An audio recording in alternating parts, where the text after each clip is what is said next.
So let's go. Another part of personal details section.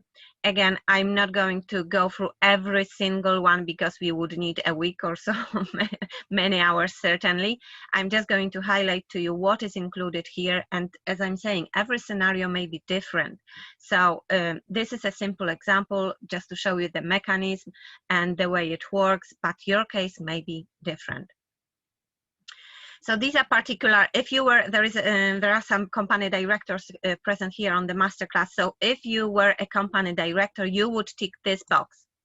If you were owned more than 15% of the share capital in a company. But for this scenario, the lady is not, so I'm going to untick it. If you hold a full Medicare card, you would tick this one. These are particular cases, so are not relevant here. This one is important, resident status. So there are three types of residency: ordinary resident, resident, ordinary resident, and domicile. So resident, if you lived in the country for at least 6 months, you tick this one. If you lived in the country for 3 consecutive years, you are an ordinary resident and you tick this one. And you are domiciled if Ireland is your country of main interest, is your home. So if you were born here and you are Irish national, so Ireland is your domiciled country. So if you are an immigrant and have been living here for 15 years and this is your center of life, of business, of everything, you are domiciled as well. Finally, you pick your country of nationality. You are an Irish national, so you pick this one. This section is for non-resident individuals, again, very specific case, so we are not going to go into details.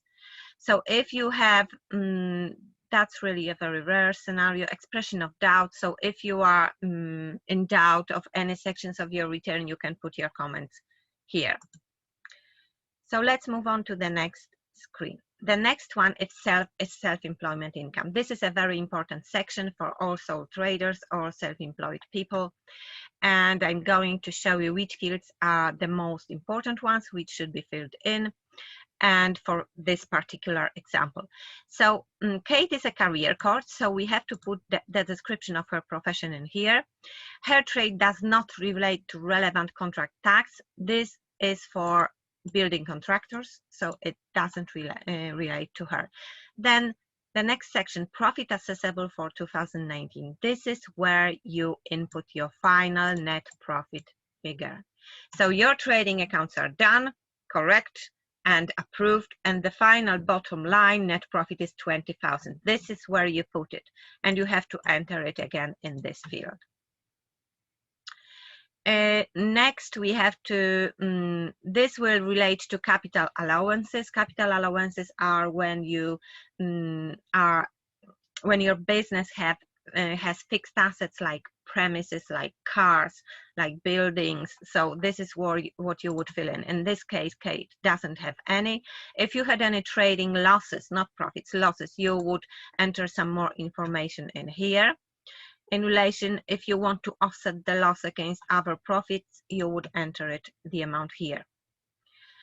And then this relates to losses as well. PRSI paid. So if you're on, this is a particular case for unposted employees. This one, extracts from accounts. This is where your figures from trading accounts go into. So the next sections will relate to that. So this return is for the period January to December 2019, and you enter the period in here. Then nothing to fill in here. In the income section, you enter not your profit, your sales before any expenses, sales, receipts, turnover.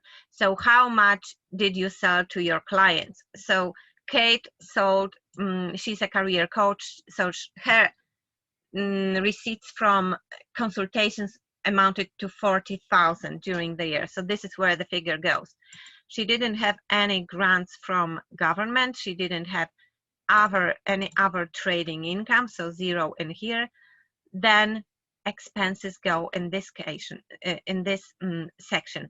Purchases are so-called direct expenses, so directly related to obtaining the revenue, the sales.